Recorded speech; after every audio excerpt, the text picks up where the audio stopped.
Good morning, everybody, and welcome to Morning Routine. It's Wednesday morning, February 14th, 2018, episode number 283. Happy Ash Wednesday, first of all.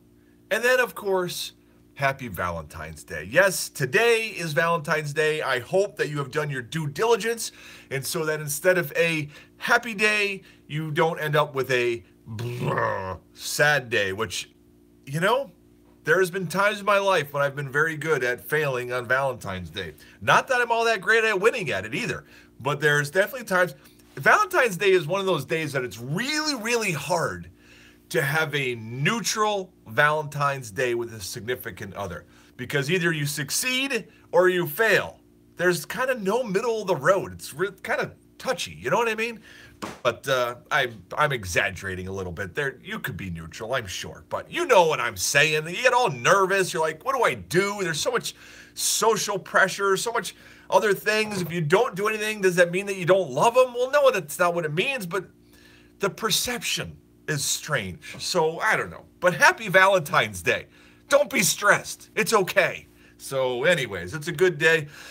I hope that you had a good Tuesday yesterday and everything went well the way that you wanted it. I hope that you pushed yourself and saw new things and stuff. Yesterday afternoon, had to run out, to the parts store because I'm getting spring fever, and there was a part that I needed for my riding lawnmower. We mow a lot of grass around here, so I had to go down and order a part. Well, while I was there, of course, you know what happens every time you go into a store. Yes. Flashy, beautiful pictures, high gloss brochures, all this stuff shows up all around. You're like, oh, look at that. So, yeah, I didn't do anything yet. And maybe I won't. But I got excited about a lawnmower. Go figure. Tim Allen would be proud of me. But anyways, it was a fun trip to the lawnmower shop. Got to see some new toys and new things and get my part ordered. So it was all good. All good in the hood. So thanks for being here today on Facebook Live, on YouTube, on the podcast, of course. And for most listeners and viewers, I know that you're watching it throughout the day. There is a lot of people that watch it right around that 11 and 12 o'clock time spot during the day, in the middle of the day. And I know it's the morning routine and you're already halfway through the day.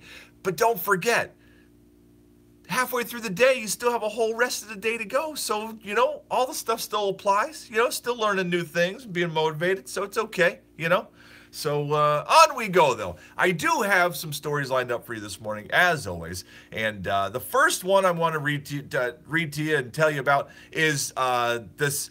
Have you ever been pulled over and you got a fine, right? You've been speeding, you went through whatever it was, and they give you the piece of paper, your little court summons, right? It's called, and you're looking at this thing, and you're like, wow, it's really small text. I can't read half the writing. I can't figure out what I'm supposed to do. You read it like 3, 4.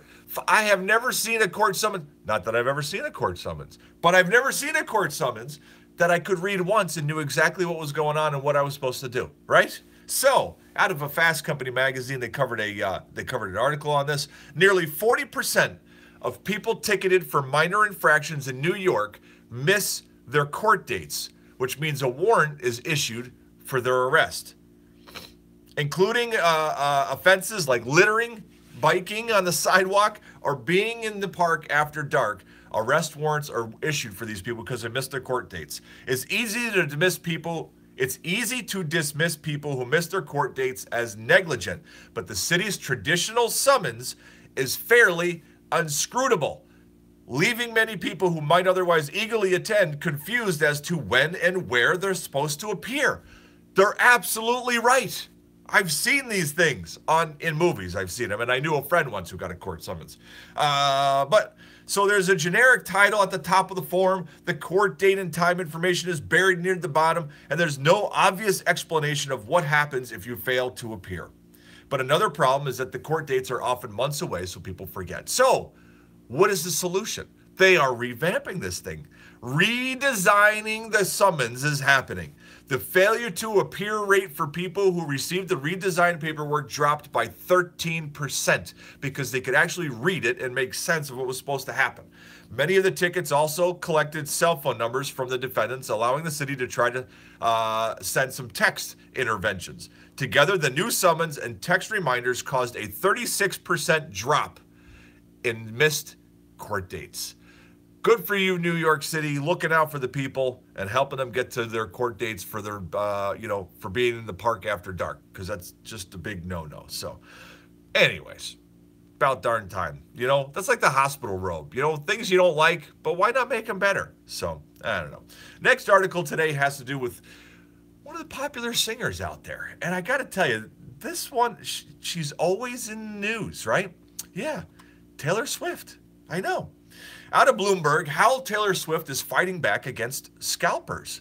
Interesting. Now, this article, when I was reading it, about to read it, I thought I was going to be reading one thing, and no, there is a twist.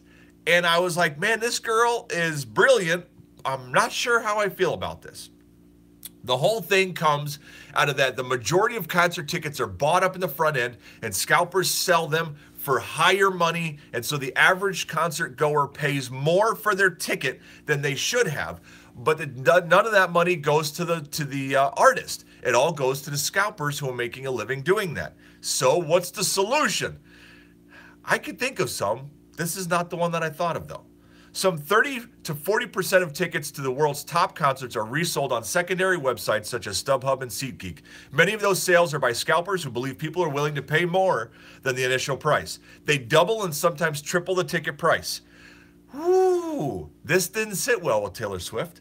As she prepared to hit the road to support her latest album, Swift and Ticketmaster concocted a strategy to neuter the scalpers. They used Ticketmaster's verified fan program, which utilizes in-house technology to identify actual fans and determine which of them should have access to fan-only pre-sale tickets.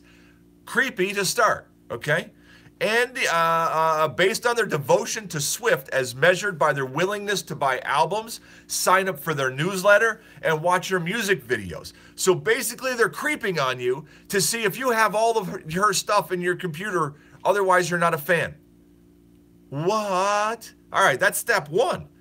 While prices on the pre-sale were fairly low, after that, they raised the cost of all the tickets in the later general sale to make them less attractive to scalpers. So what this means is if you were going to buy concert tickets directly from Ticketmaster or directly from the Taylor Swift and not from a scalper, now you will be paying more money because they're making it too expensive for scalpers to buy them and resell them, and they're going to charge you more to cut the scalpers out and put the money in Taylor Swift's pocket. I don't know how I feel about that. Basically what they're saying is that we, as consumers, are being charged more to keep scalpers out of business. What? Right? I don't know. The success of this latest attempt to combat scalping remains uncertain. Most major tours, including Swift's most recent, sell out in minutes. But her upcoming tour, that they're doing this new strategy, hasn't sold out a single date in the past month and a half. Now, this is why that's what they say. Most tours sell out right away because prices are too low and scalpers buy up all the inventory and then resell. Instead, Ticketmaster expects Swift's tour will sell out closer to when she takes the stage, more last-minute purchases. So, I don't know. I guess we'll see if her strategy works or if it's a failure. But strange strategy. I don't know. It's like hurting her fans to keep scalpers out of business. I don't know, but whatever. To each their own. So, the last little article I have is out of the New York Daily News. This one I don't understand, and that's why I want to share it with you if somebody has insight on this. It has to do with one of our favorite, well, yes, it's one of our favorite, in a bipolar way, athletes out there. Yes, Tom Brady. Love him, hate him, whatever. Everybody has a strong opinion in one way, it seems. One way or the other, it seems. But this article had to do with Tom. It's entitled, Tom Brady's Water Habit Could Kill an Ordinary Person. And it doesn't make sense to me. So here we go. Tom Brady is peer pressuring you to drink too much water. In his new book, the TB12 method, the quarterback recommends a hydration routine that's more than a little unusual. Brady reportedly drinks over 37 glasses of water per day, enough water to hydrate a healthy person for 5 days. Now, I'm not sure about this. This is what he says. Listen, drink at least 1/2 of your body weight in ounces of water every day, Tom Brady instructs in his books. That's the minimum. Now, so 37 glasses times 8 ounces, that's what? That's a lot, right? So he's drinking almost an ounce per pound or a little bit more. But if he's recommending drinking half your body weight in ounces, I've heard that before from all kinds of people. That's like the thing that you're supposed to do, half your body weight in ounces.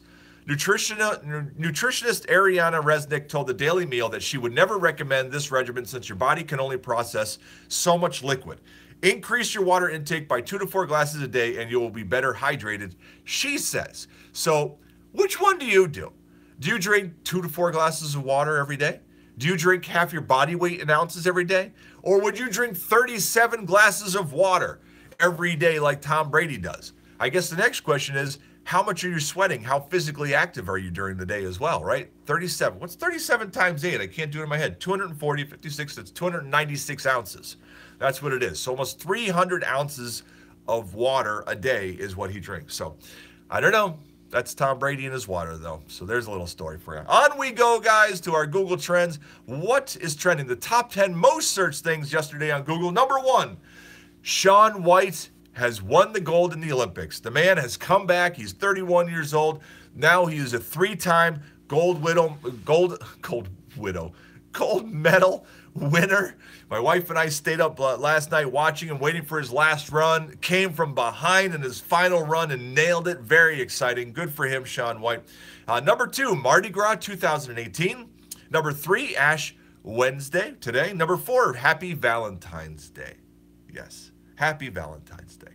Number 5, Emily Sweeney. Number 6, Anastasia Brizgalova. She's a curler. A Russian curler at the Olympics. That's what she is. Number 7, Kingdom Come Deliverance. Number 8, Valentine's Day quotes. I wonder why people are looking that up. Interesting. Number 9, Danielle Harrington. She's a model. Number 10, Tara Lipinski.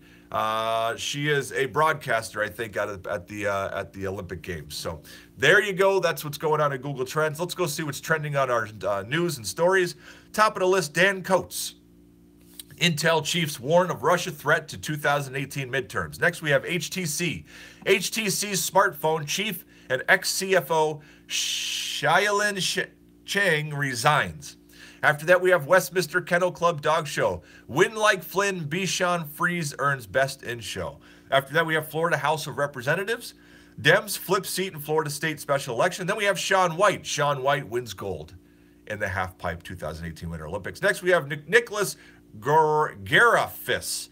Second judge blocks Trump decision to end deportation relief for Dreamers. Then we have Houston. Conjoined 13-month-old twin girls successfully separated, the hospital says in Houston. Then we have Chicago Police Department. Off-duty chief Chicago police officer has been shot during a pursuit. Sad story there. Then we have Benjamin Netanyahu defiant amid bribery allegations. And that is what is trending on our news today. Let's move forward to a passage of wisdom. Today's passage of wisdom is one very, very simple passage, nice and easy, easily digestible, and pleasant on the mind. Yes, you know, some things are a little challenging. Some things make us strain during the day to try to figure out how it applies to us, and maybe we've know something we've got to change. This, nice and easy, although it is challenging if you want to challenge yourself with it. Here we go. Today's passage of wisdom is Galatians chapter 5, verse 22. But the fruit of the Spirit is love, joy, peace, patience, kindness, goodness, faith, gentleness, self-control. Those are the fruit of the Spirit. So, what that means, if you are looking for guidance, if you are trying to grow, if you are asking for God's wisdom to help you become more Christ-like, and you're stretching and molding yourself and trying to remove the selfish parts and the pride parts and all those different parts, the fruit of the Spirit working through you, you'll be able to see. If you see these things coming out of you, you know that you have the Spirit working with you. If you don't see them, you know what to work for, right? But the fruit, do you see love and joy coming out of you?